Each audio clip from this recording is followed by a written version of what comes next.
العمل في السر والعلن.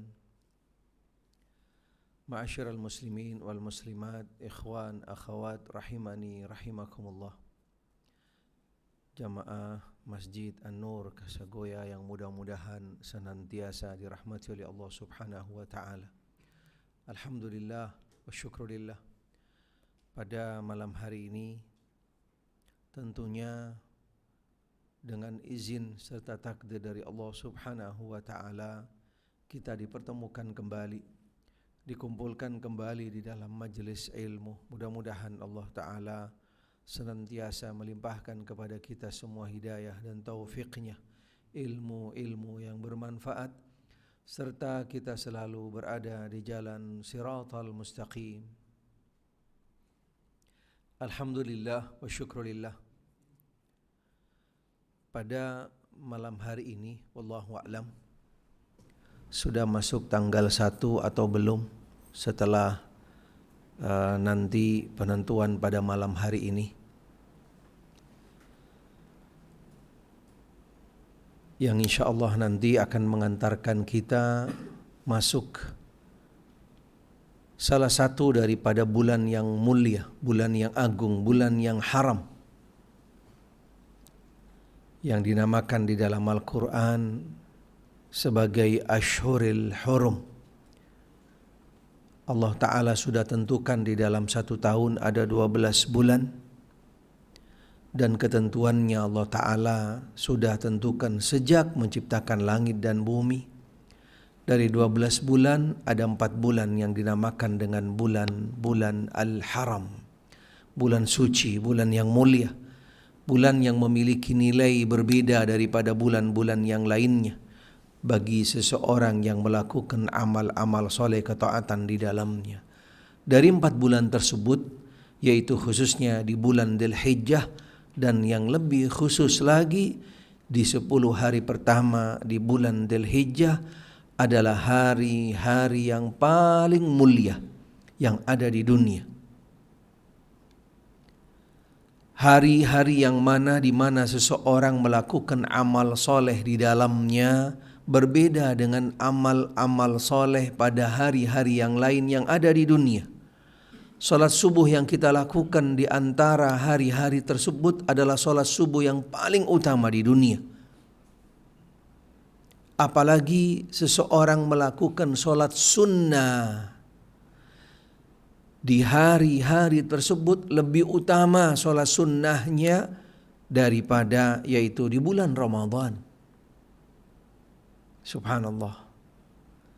Hari-hari tersebut memang tidak segencar daripada yaitu hari-hari yang ada di bulan Ramadan, tentang eksposnya, tentang informasinya, tentang nilainya dan seterusnya.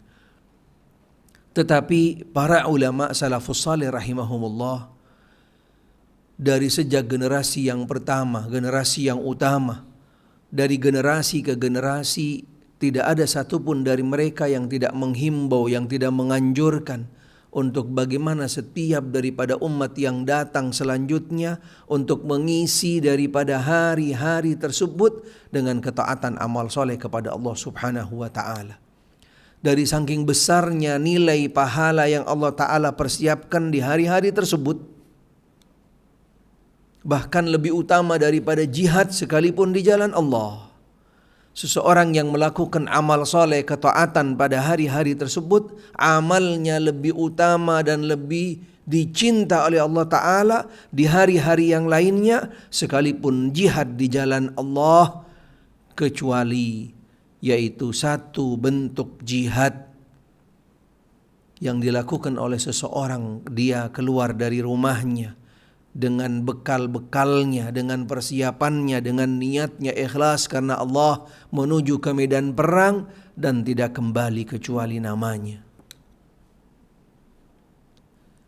Hari-hari tersebut dijelaskan oleh para ulama, khususnya Al-Imam Al-Hafidh Ibnu Hajar Al-Asqalani rahimahullah, ketika mensyarahkan hadis yang diriwayatkan daripada Abdullah bin Abbas dan juga Abdullah bin Umar, serta juga daripada riwayat Jabir bin Abdullah tentang yaitu apa rahasia di balik keutamaan daripada hari-hari tersebut sehingga memiliki kedudukan, keutamaan, nilai hari-hari yang paling mulia yang ada di dunia.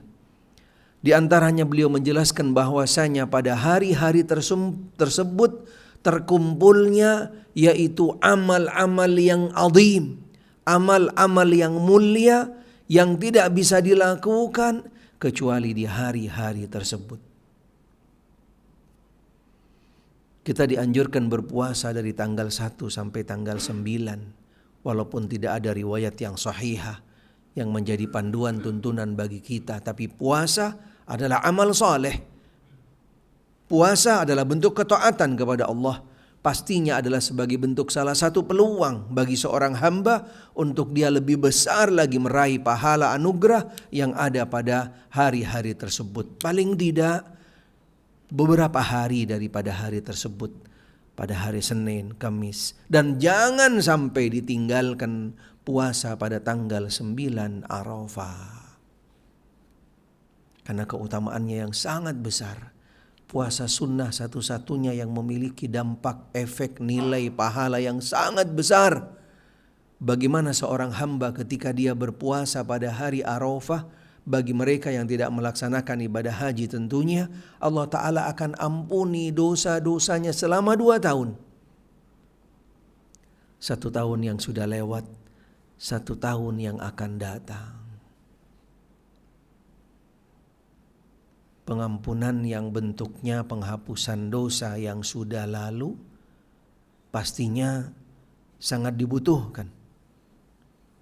Sangat ditunggu-tunggu, sangat dinanti sebagai pahala anugerah dari Allah. Ketika kembali kepada yang sudah berlalu, bagaimana pengampunan untuk di masa yang akan datang? Kita belum menjalankannya. Kita belum menjalankannya. Dijelaskan bahwasanya seseorang yang berpuasa yaitu pada hari Arafah dengan pahala yang Allah Ta'ala janjikan kepadanya, Allah Subhanahu wa Ta'ala selain ampuni dosa-dosa dia yang sudah lalu, Allah Ta'ala jaga, protek dia, bimbing dia, arahkan dia, berikan hidayah, taufik untuk setahun yang akan datang berjalan di atas keridhaan Allah Ta'ala, diselamatkan daripada hal-hal yang akan mendatangkan murka ancaman Allah. Sebagai bentuk ampunan yang datang dari Allah bagi mereka yang melakukan puasa sunnah Arafah. Selain ibadah-ibadah yang lain yang sifatnya khusus yang ada pada hari-hari tersebut, yaitu seperti pelaksanaan al-udhiyah. Al-udhiyah. Apa udhiyah itu? Apa udhiyah? Siapa yang tahu maknanya udhiyah?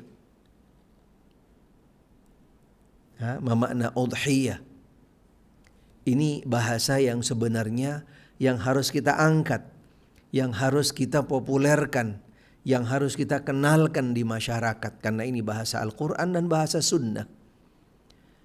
Tetapi yang lebih sudah familiar di antara kita di masyarakat di mana saja, yaitu amal yang namanya amal kurban. Kurban. Apa kurban itu? Iya kan? Kalau disebut kurban pasti sudah persepsinya, feelingnya, arahnya pasti ya ke kambing, sapi dan seterusnya gitu. Padahal kalimat kurban di sini sama sekali tidak menunjukkan kepada spesifik amalnya, tapi kurban adalah sebagai target daripada udhiyah. Kurban adalah target daripada udhiyah. Karena seseorang ketika melakukan udhiyah, dia memotong daripada salah satu hewan ternak yang masuk di dalam hewan yang disembelih ketika pada bulan Dzulhijjah. Tujuannya, targetnya qurba, ay yataqarrab biha ilallah, untuk mendekatkan diri kepada Allah Subhanahu wa Ta'ala. Itu makna daripada kurban. Sehingga ini yang dikenal di masyarakat. sebenarnya adalah udhiyah, al-udhiyah.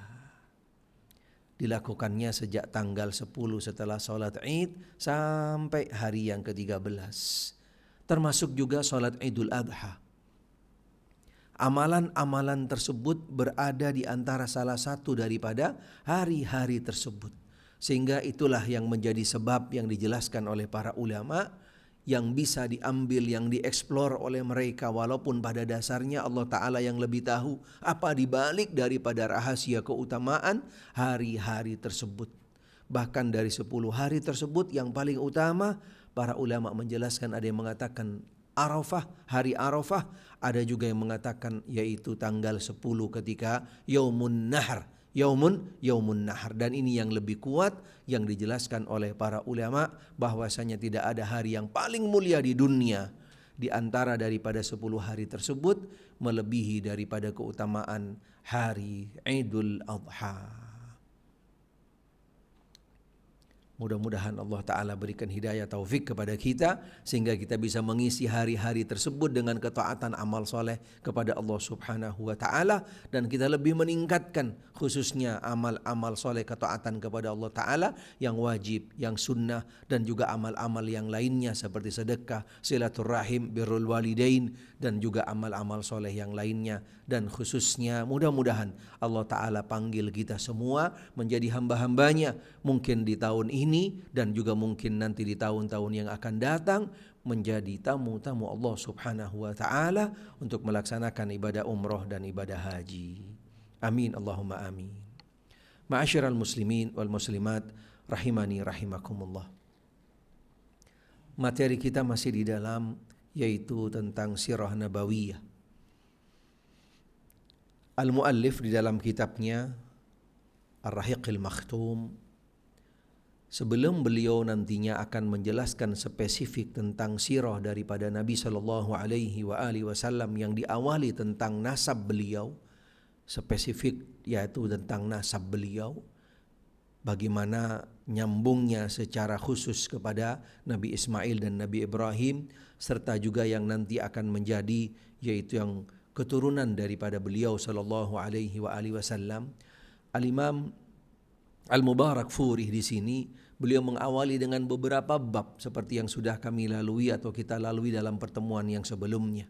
Dari mulai mengenal tentang strategis kota Mekkah, kemudian kita masuk mengenal bagaimana sejarah daripada keturunan Nabi Ibrahim alaihissalam, kemudian dilanjutkan tentang kita lebih jauh mengenal tentang bagaimana pemerintahan yang ada di Jazirah Arab secara umum dan juga yang ada di Mekkah. Kemudian akan dilanjutkan nanti dengan bab yang berkaitan dengan mengenal akidah, keyakinan yang ada di kota Mekkah sebelum Nabi Muhammad sallallahu alaihi wasallam diutus. Jazirah Arab secara umum sebelum Nabi sallallahu alaihi wasallam diangkat menjadi nabi dan rasul sudah dicatat di dalam sejarah, ada beberapa negara atau negeri yang memang sudah berdiri secara berdaulat. Berdiri secara berdaulat. Walaupun bentuk daripada pemerintahan tersebut berbeda-beda. Bentuk pemerintahannya berbeda-beda. Para ahli sejarah, termasuk juga Al-Imam Al-Mubarakfuri, di sini beliau membaginya dalam beberapa kategori.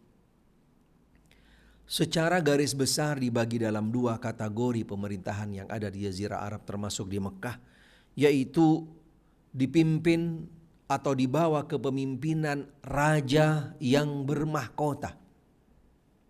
Raja yang bermahkota berarti ada kerajaan.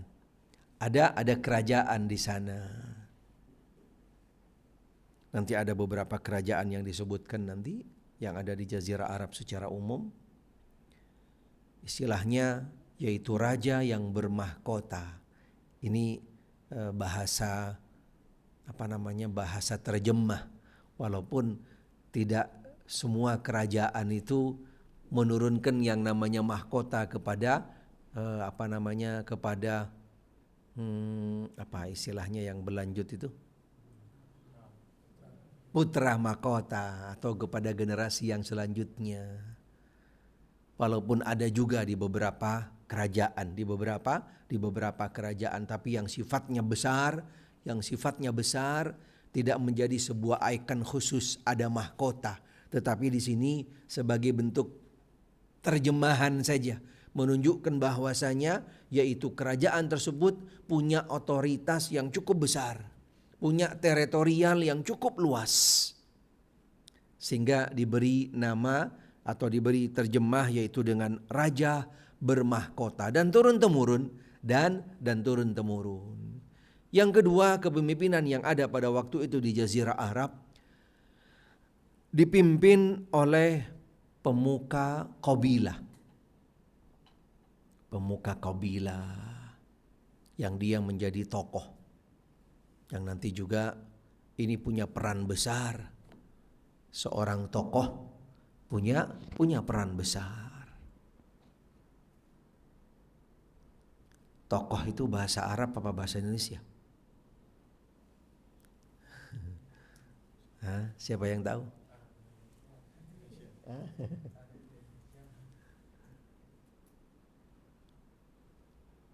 Pernah baca enggak di dalam Al-Quran kalimat tokoh? Pernah baca enggak? Kalau Ustaz Yahya mungkin pernah baca kali. Yang lain pernah baca enggak? Ada tokoh dalam Al-Quran. Ayatnya sering kita baca sebenarnya. Di akhir daripada surat Al-Baqarah, la taqata lana bih. Iya kan? Ingat enggak? Subhanallah. Itu maknanya tokoh. Yang artinya adalah bahasa Arab yang dibahasa Indonesia kan. Ketika seseorang sampai kepada yang namanya tingkatan tokoh, dia akan punya yang namanya kekuatan. Karena tokoh sendiri maknanya adalah kekuatan, punya power. Subhanallah. Powernya ini macam-macam sebabnya. Karena besarnya daripada kabilah itu sendiri, sehingga dia dijadikan pemimpin, atau juga karena kedudukan seseorang, karena kedudukan yang bersangkutan, karena latar belakangnya, keilmuannya, kedermawanannya, atau mungkin karena sebab-sebab yang lainnya, akhirnya yang bersangkutan diangkat menjadi tokoh. Diangkat menjadi tokoh, yaitu memiliki kekuatan.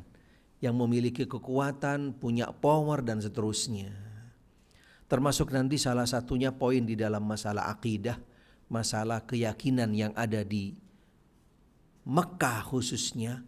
Di sana perannya tokoh sangat punya peran besar, memberikan dampak kepada masyarakat yang ada pada waktu itu di sana. Karena ada salah seorang yang menjadi penyebab masuknya kesyirikan ke Mekah.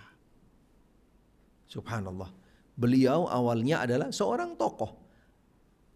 Tidak mungkin akan bisa memberikan dampak masif di masyarakat kalau dia bukan seorang tokoh, yaitu pemuka, kemudian juga seorang yang punya power, punya kekuatan dan seterusnya, kedermawanannya dan seterusnya. Beberapa daripada pemerintahan, yaitu kerajaan yang bermahkota yang ada di Jazirah Arab pada waktu itu di sekitar Mekah, di antaranya yang pertama adalah pemerintahan yang ada di Yaman. Pemerintahan yang ada di Yaman.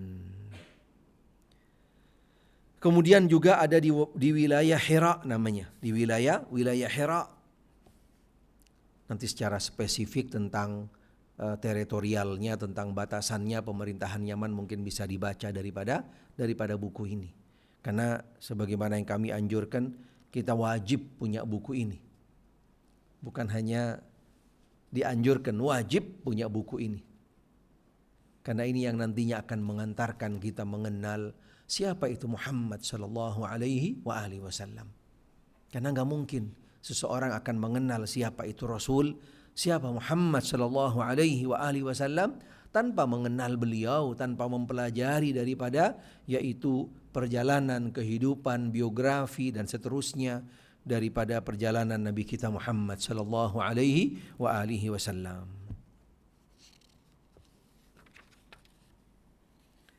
Pemerintahan Hira yaitu kerajaan Persia, negeri Irak dan wilayah sekitarnya sejak mereka berhasil disatukan.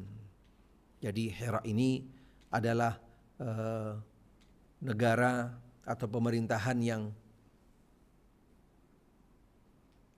istilahnya konsorsium gitu kan, atau yang sudah dipersatukan daripada beberapa negara atau beberapa daerah, sehingga di sana di bawah pemerintahan yang namanya Al-Hira.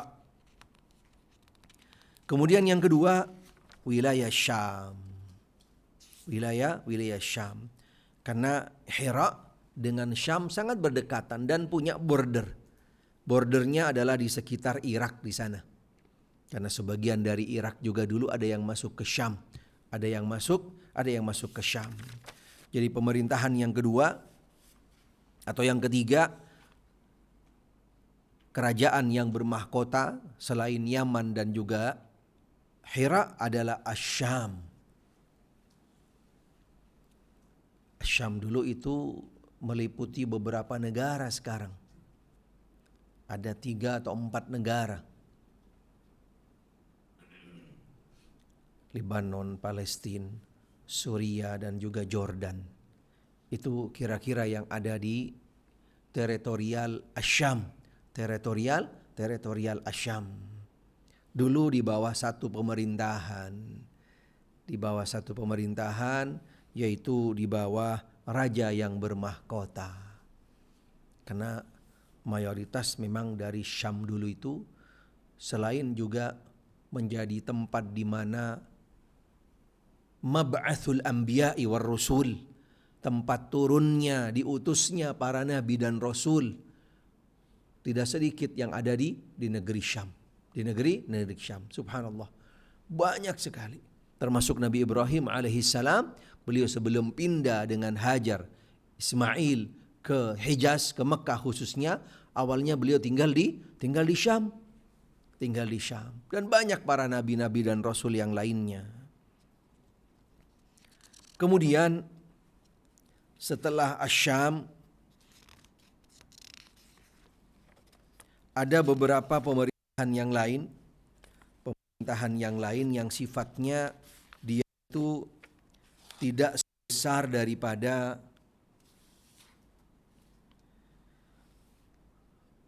pemerintahan yang di bawah raja tadi yang bermahkota. Dan ini yang lebih identik dengan pemerintahan yang ada di sekitar Hijaz. Sekitar Hijaz, Makkah, Madinah dan sekitarnya, ada beberapa daerah-daerah lagi yang ada di pinggiran daripada, yaitu Al-Hijaz, yang akhirnya nanti dalam perubahannya atau dalam perkembangannya ketika di zaman Ottoman, kemudian dilanjutkan dengan zaman pemerintahan yang sekarang kerajaan Saudi Arabia, yang akhirnya dijadikan disatukan. Awalnya dibawa ke pemerintahan emir, bukan raja, di bawah pemerintahan emir, yaitu dengan keemiran yang ada di Hijaz. Ismail alaihissalam menjadi pemimpin kota Mekah dan menangani urusan Ka'bah sepanjang hidupnya. Beliau meninggal pada usia 137 tahun. Sepeninggal beliau, kedua putra beliau yaitu Nabit kemudian Qaidar. Nabit dan Qaidar, dari sinilah yang akan menurunkan daripada keturunan Nabi Ismail alaihissalam, dan nanti dari salah satu keturunan inilah yang akan nanti menurunkan daripada, yaitu Qabilah Bani Hashim. Qabilah Bani Hashim, yang nanti daripada Qabilah Bani Hashim inilah yang akan melahirkan yaitu Nabi kita Muhammad sallallahu alaihi wa alihi wasallam.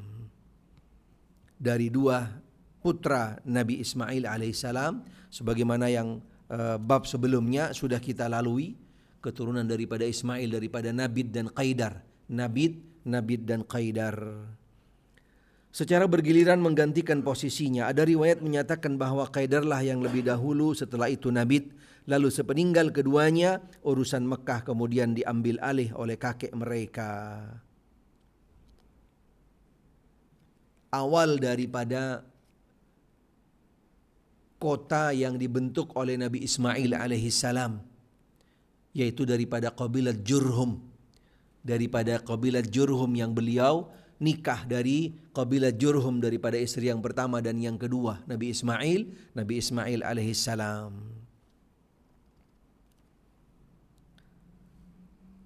Jatuh kepada suku Jurhum, terus berada di tangan mereka sampai putra Nabi Ismail menempati kedudukan yang terhormat di hati mereka lantaran jasa ayahanda mereka dalam membangun Baitullah.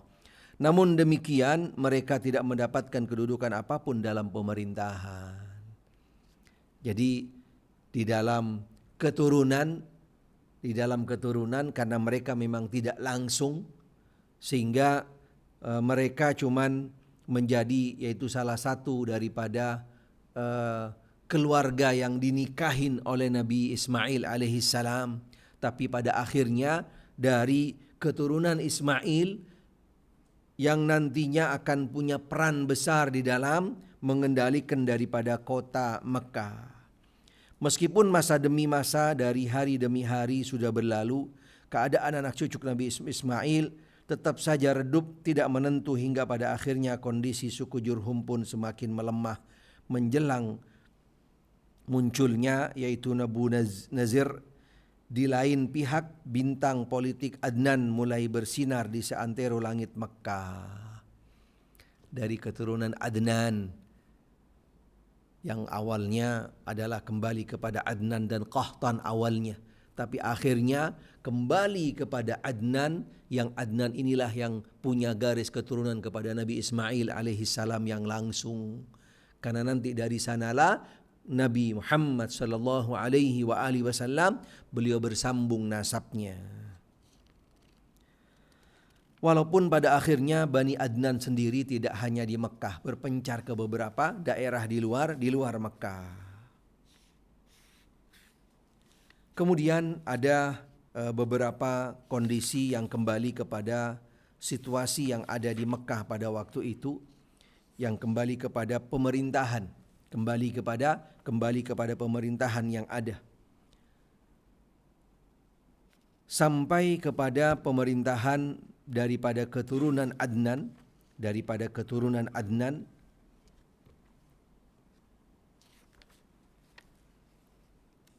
di antara hal yang dilakukan oleh Qusay, ini dia sudah masuk mulai mendekat kepada keturunan daripada Fihir dan Kinanah.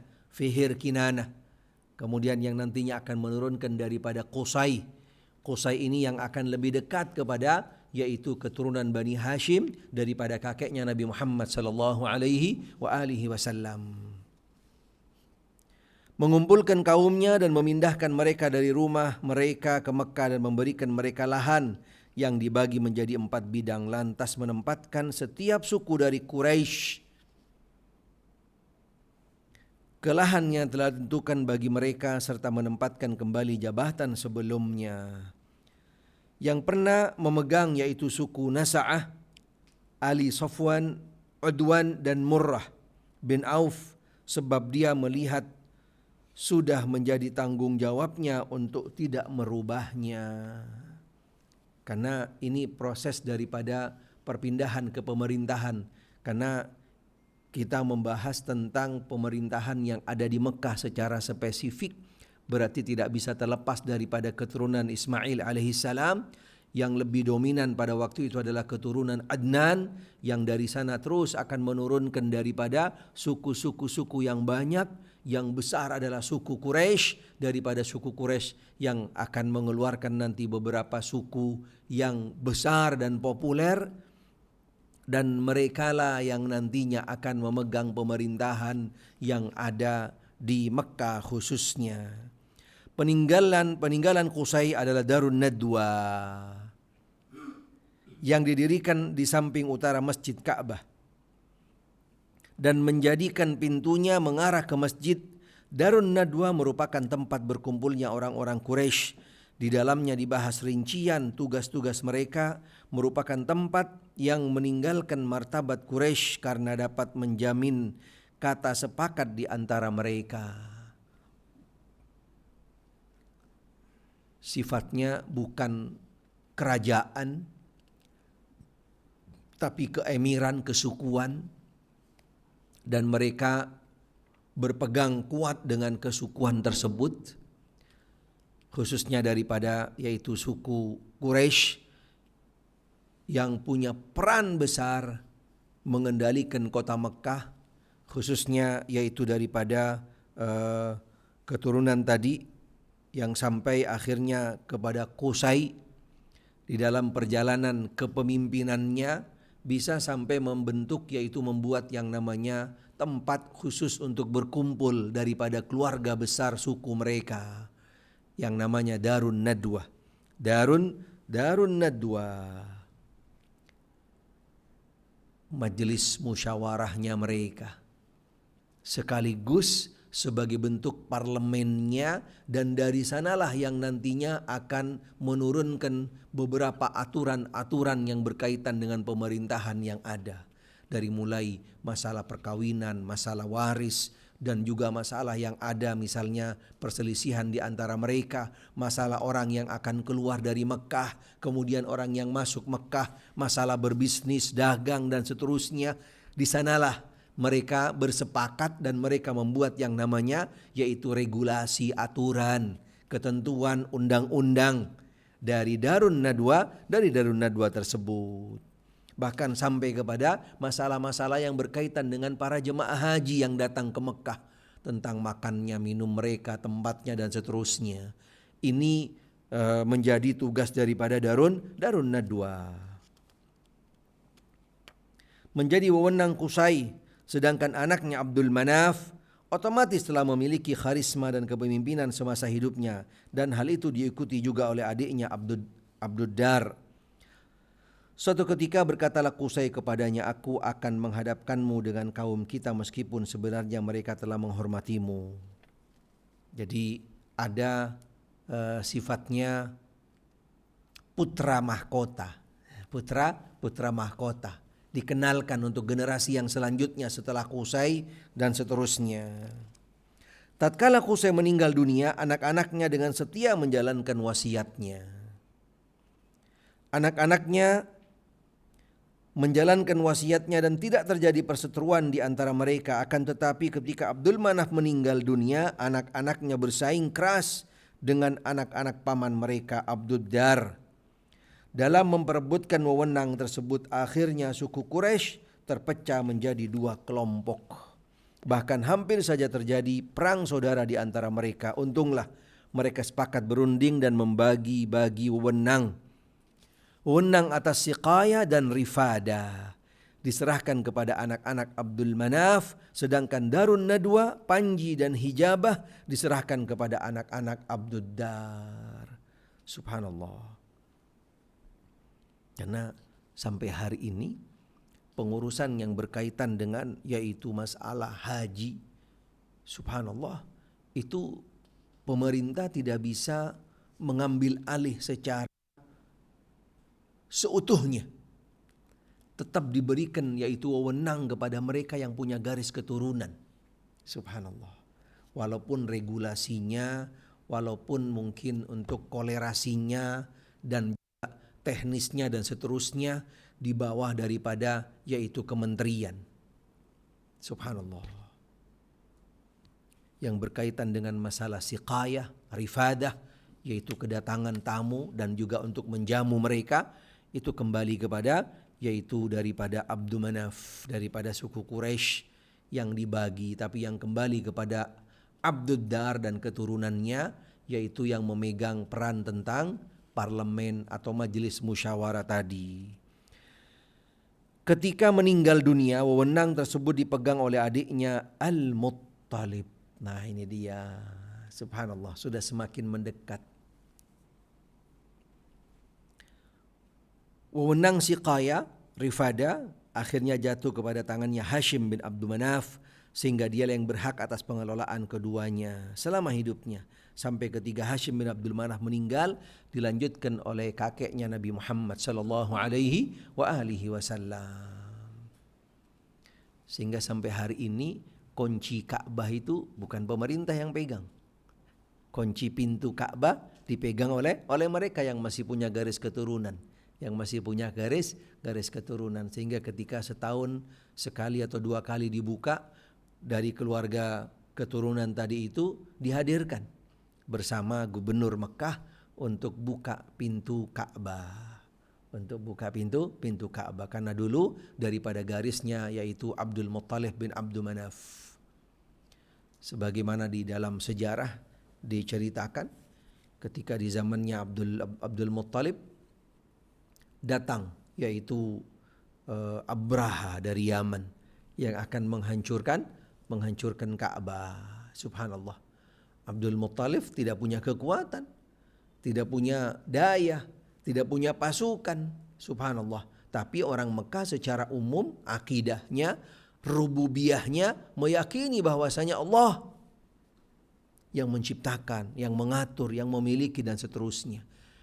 Ketika utusan daripada Abraha menyampaikan kepada Abdul Muttalib dan mereka akan datang pasukan yang dipimpin oleh Abraha untuk menghancurkan Ka'bah, Abdul Muttalib tidak ada ucapan kalimat yang dia ucapkan, cuman dia mengambil hak-hak dia pada waktu itu, yaitu binatang ternak yang ada di Ka'bah, gitu kan? Ini milik saya dan ini saya yang memeliharanya, mengaturnya.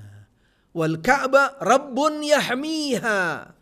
Subhanallah. Wal Ka'batu Rabbun yahmiha. Saya yakin Ka'bah ini milik Allah dan Allah lah yang akan menjaganya. Subhanallah. Karena nanti ketika kita bahas tentang masalah akidah yang ada di masyarakat Arab pada waktu itu, khususnya di Mekah, mereka secara rububiyah mengimani terhadap Allah Subhanahu wa taala. Selain tadi beberapa nama-nama daripada anak-anaknya, yaitu Abdi Manaf, daripada saudaranya Abdul Muttalib, ada yang namanya Abdullah. Ada yang namanya Abdullah. Banyak nama-nama Abdullah yang ada pada waktu itu, walaupun mereka belum mengimani tentang uluhiyahnya Allah Subhanahu wa taala, tapi beriman tentang rububiyahnya. Kemudian suku Quraisy mempunyai kewenangan lain yang mereka bagi-bagi di antara mereka, yang dengannya mereka membentuk negara kecil. Bahkan bila boleh diungkapkan dengan ungkapan yang pas saat ini adalah semacam semi negara demokrasi. Instansi-instansi yang ada begitu juga dengan bentuk pemerintahannya hampir menyerupai bentuk pemerintahan yang ada sekarang. Sistem parlemen, majelis-majelisnya, di antaranya yaitu Al-Ithar. Subhanallah. Al-Ithar, ada majelis, ada departemen Al-Ithar. Penanganan bejana-bejana tempat darah ketika melakukan sumpah. Mungkin seperti departemen mahkamah kali ya. Mahkamah yang di sana proses pelaksanaannya adalah berkaitan dengan sumpah, janji, MOU dan seterusnya, sampai kepada bentuk-bentuk perjanjian yang harus pakai dengan jempol, stempel darah dan seterusnya. Itu ada sejak dari zaman dahulu. Subhanallah. Tahjirul amwal, pembekuan harta. Subhanallah. Peraturan-peraturan mengenai penyerahan yaitu kurban, sesajian dan nadar-nadar kepada berhala-berhala mereka. Ada petugasnya, ada badannya, Syura diserahkan kepada Bani Asad. Al-Ashnaq, peraturan mengenai diyat, denda-denda yang tidak menjalankan perjanjiannya atau sampai melakukan pelanggaran dan seterusnya. Di sana ada lembaga khusus yang punya regulasi tentang masalah denda-denda. Untanya salah jalan ditilang gitu kan. Itu ada pakai bayar, misalnya seperti itu kira-kira. Al-Iqab, pemegang panji kaum, diserahkan kepada Bani Umayyah, atau pelanggaran-pelanggaran yang sifatnya kriminal. Ada badannya sendiri, ada lembaganya sendiri. Al-Qabbah, peraturan kemiliteran dan menunggang kuda, diserahkan kepada Bani Makhzum. Dari beberapa qabilah-qabilah tadi itu masing-masing diberikan wewenang di dalam bidang-bidang tertentu yang ada di pemerintahan tadi.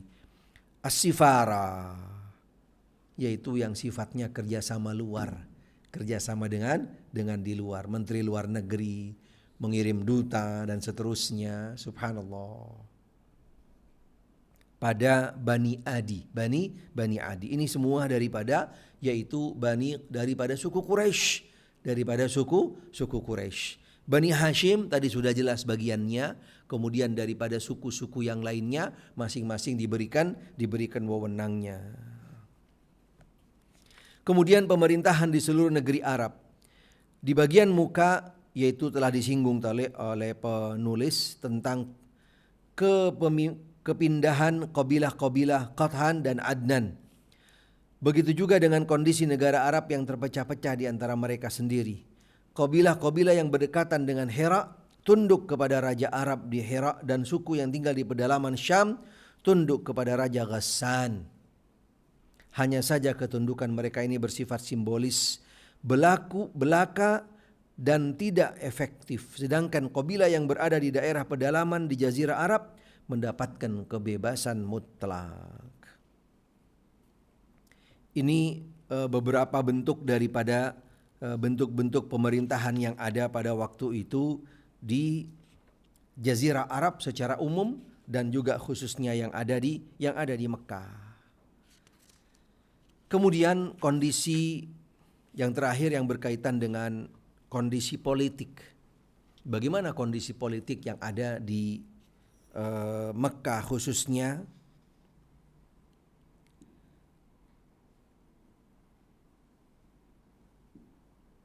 Gambaran tentang kondisi politik yang mereka alami. 3 wilayah yang letaknya berdampingan dengan negeri asing, kondisi politiknya sangat lemah dan merosot serta tidak ada perubahan menonjol.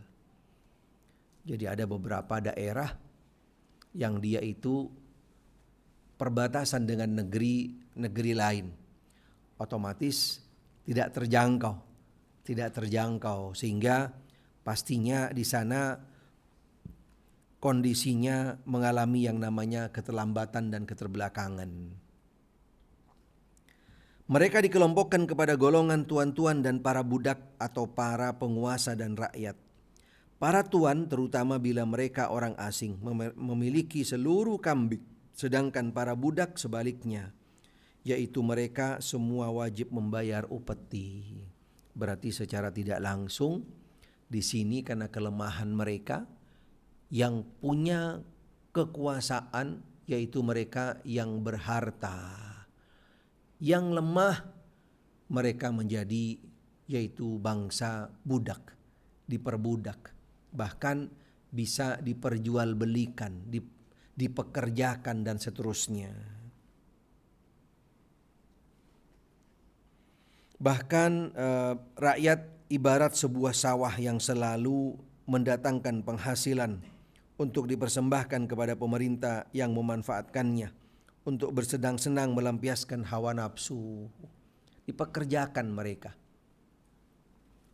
dipekerjakan. Keinginan-keinginan, kelaliman dan upaya memusuhi orang, sementara nasib rakyat sendiri tidak karuan. Hidup tidak menentu, kelaliman menimpa mereka dari segala arah. Namun tak seorang pun di antara mereka yang mampu mengadu, bahkan mereka diam tak bergerak terhadap tamparan kelaliman dan bervariasi siksaan yang berlaku kala itu adalah hukum tirani, kezaliman yang berdampingan dengan kawasan ini adalah orang-orang yang tidak mempunyai pendirian, yang dilempar ke sana kemari oleh hawa nafsu dan ambisi pribadi. Terkadang mereka berpihak kepada penduduk Irak dan terkadang juga berpihak kepada penduduk Syam. Kondisi kabilah dalam Jazirah Arab tersebut benar-benar berantakan dan tercerai-berai. Yang dominan pada mereka adalah perseteruan etnis, perbedaan ras dan agama. Seorang dari mereka sampai mengeluh, "Aku tak lain adalah seorang pelacak jalan. Jika ia tersesat, maka tersesatlah aku, dan jika sampai ke tujuan, maka sampai pulalah aku." Mereka tidak lagi memiliki seorang raja yang dapat menyokong independensi mereka dan seorang tempat merujuk dan dipegang pendapatnya dikala tertimpa kesusahan. Kondisi pemerintahan di Hijaz. Ini yang spesifik di Hijaz. Kalau tadi yang ada di perbatasan di luar daripada Hijaz, yang mendekat kepada yaitu pemerintahan atau negara yang lain. Seluruh mata Arab tertuju kepadanya dengan memberikan penghargaan dan penghormatan. Mereka menganggapnya sebagai pemimpin dan pelayan sentral agama. Wallahu a'lam.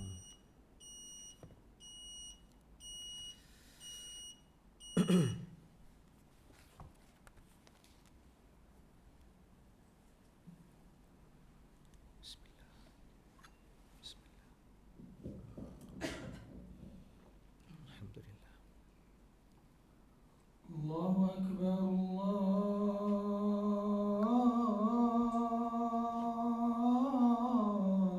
Allahu Akbar,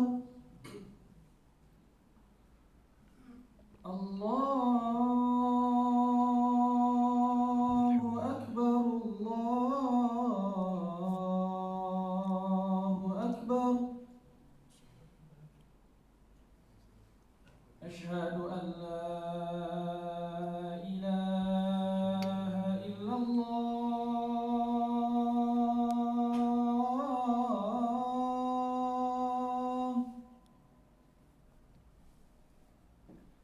Asyhadu an la ilaha illallah.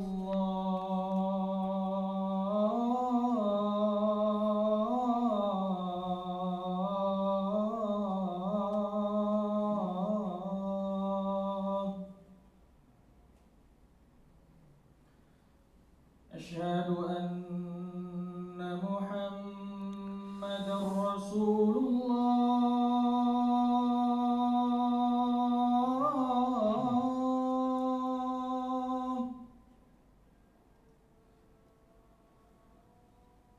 Asyhadu anna Muhammadar Rasulullah.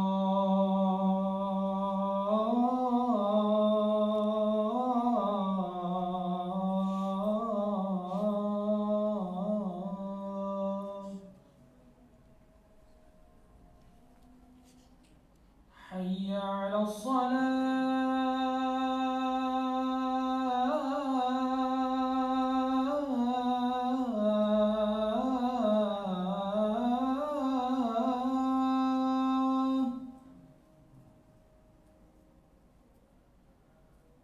Hayya 'alas salah.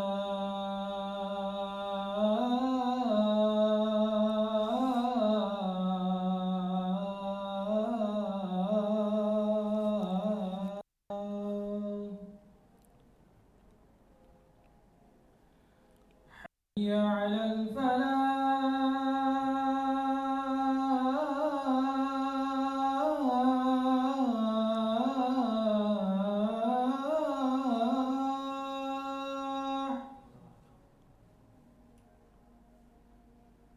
Hayya 'alal falah.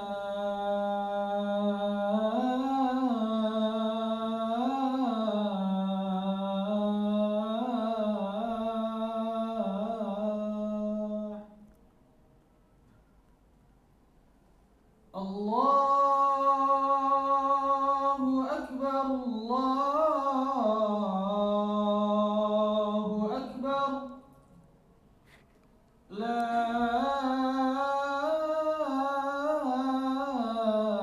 ilaha illallah.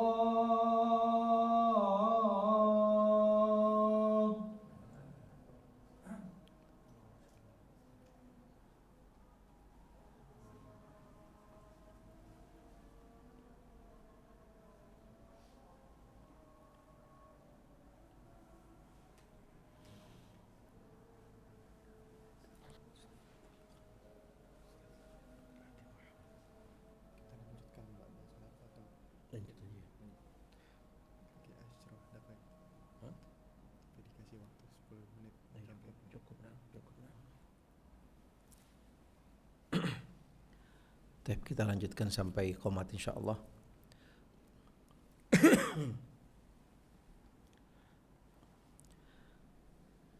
Bismillah. Kondisi Jazirah Arab secara khusus yang berkaitan dengan politik pemerintahan yang ada pada awalnya sangat lemah karena selain daripada posisi secara strategis Jazirah Arab itu berdekatan dengan beberapa negara yang ada di sekitarnya, dan itu yang memberikan dampak terhadap kondisi politik yang ada di Mekah secara khusus, sehingga yang berperan di sana adalah yaitu yang punya tokoh tadi, yang punya garis keturunan, yang punya kelebihan daripada harta, dan juga yang punya kekuatan, yang punya kekuatan. Sehingga yang lemah pastinya akan tertindas, Karena ini juga sesuai dengan apa yang menjadi misi daripada diutusnya Nabi kita Muhammad sallallahu alaihi wasallam untuk merubah daripada semua sistem yang ada. Ketika salah seorang sahabat diutus menemui salah seorang raja, beliau mengatakan kondisi apa adanya tentang yaitu siapa Muhammad dan apa targetnya dan apa perubahan yang didapat oleh umat ketika diutusnya Nabi Muhammad sallallahu alaihi wasallam. Seorang sahabat itu menjelaskan kepada yaitu seorang raja. Dia mengatakan dulunya ya'kulu minnad dha'if.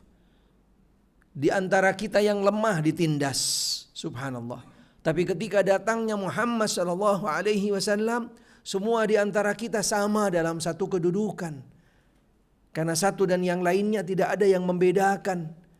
Hanya yaitu yang membedakan di antara mereka adalah ketakwaan kepada Allah Subhanahu wa taala. Mengajak persatuan di antara kita, persaudaraan, menolong yang lemah, membantu yang dalam kesusahan dan seterusnya. Ini punya kolerasi dengan situasi kondisi politik yang ada di Mekah sebelum diutusnya Nabi Muhammad sallallahu alaihi wasallam. Pastinya kondisi ini tidak berjalan lama. Sampai pada akhirnya yaitu diutusnya Nabi kita Muhammad sallallahu alaihi wasallam. Walaupun juga di awal-awal daripada dakwahnya Rasul sallallahu alaihi wasallam banyak beberapa peninggalan daripada tradisi kondisi yang sebelumnya itu dengan ajaran yang dibawa oleh Nabi sallallahu alaihi wasallam banyak dikikis, banyak dihilangkan dengan cara-cara bentuk yaitu setiap beberapa bentuk amal-amal soleh ketaatan dianjurkannya untuk seseorang itu bisa melakukan yang namanya berbuat ketaatan juga dengan memerdekakan budak atau pelanggaran-pelanggaran, salah satu daripada bentuk penebusannya melalui memerdekakan perbudakan dan seterusnya dengan beberapa bentuk-bentuk yaitu amal-amal soleh ketaatan dan juga bentuk-bentuk kebijaksanaan yang Nabi sampaikan, dan itu adalah kebijaksanaan yang datang daripada syariat Islam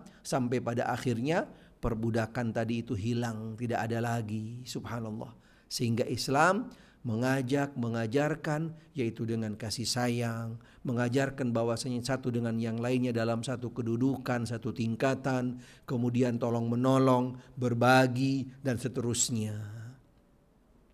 Karena itulah yang menjadi daripada dasar-dasar prinsip-prinsip misi dakwah daripada Nabi Muhammad sallallahu alaihi wasallam yang kategorinya sifatnya di sini sorotannya kepada masalah politik kondisi yang ada. nanti sampai kepada poin yang berikutnya, yaitu yang berkaitan dengan masalah akidah. Bagaimana perubahan? Perubahan kondisi Mekah, akidah yang ada yang sebelumnya sebenarnya masih yaitu komitmen, punya garis akidahnya dengan millat Ibrahim alaihissalam, yang kemudian berubah. Padahal mereka adalah keturunan daripada Nabi Ismail bin Ibrahim yang ada di Mekah. Tapi mereka ada sebab-sebab, ada pemicu-pemicu, ada kontaminasi yang menyebabkan mereka akhirnya keluar daripada akidah, ajaran, garis keturunan mereka. Nanti juga akan disebutkan siapa aktor pertamanya. Bagaimana sampai dia itu bisa merubah daripada kondisi keyakinan, akidah yang ada di Mekah khususnya dan sekitarnya di Jazirah Arab. Subhanallah. Bagaimana perannya beliau atau perannya yang bersangkutan sampai bisa merubah yang awalnya fanatik, yang awalnya komitmen, yang awalnya berpegang teguh dengan ajaran akidat Ibrahim alaihissalam, akhirnya bisa berubah kepada akidah yang lain yang pastinya tidak sejalan dengan akidat Ibrahim alaihissalam, bahkan bertentangan dengan misi daripada setiap nabi dan rasul yang awalnya adalah mengajak kepada at-tauhid, tapi dirubah mengajak kepada yaitu lawannya daripada at-tauhid. Mudah-mudahan insyaallah nanti dalam pertemuan yang selanjutnya kita mudah-mudahan ditakdirkan, dimudahkan, kita bisa melanjutkan kepada bab yang berikutnya tentang keyakinan, kepercayaan bangsa Arab yang ada di Mekah dan sekitarnya. Bagaimana sebenarnya sebelumnya, yaitu sebelum diutus Nabi kita Muhammad sallallahu alaihi wa alihi wa sahbihi wasallam. Allahu a'lam. Silahkan, mungkin ada yang mau ditanyakan. Kalau tidak ada pertanyaan. Ustaz, bolehkah berpuasa dari tanggal 1 sampai 9 Zulhijjah secara berturut-turut? Dan jika diperbolehkan, bagaimana niatnya, Ustaz? Baik, jazakallah khair. Puasa tanggal 1 sampai tanggal 9 seperti yang kami sampaikan tidak ada dasarnya secara khusus. Tidak ada dasarnya secara khusus. Tidak ada riwayat, tidak ada hadis sahih, dan juga tidak ada panduannya pastinya. Tetapi seperti yang kami sampaikan bahwasanya puasa adalah amal ibadah yang mulia. Bahkan Nabi SAW pernah bersabda dalam hadis yang sahih, la mathilalah, ibadah yang tidak ada tandingannya. Subhanallah. Sehingga ketika dilakukan ibadah tersebut pada hari-hari yang mulia, pastinya akan lebih besar pahalanya.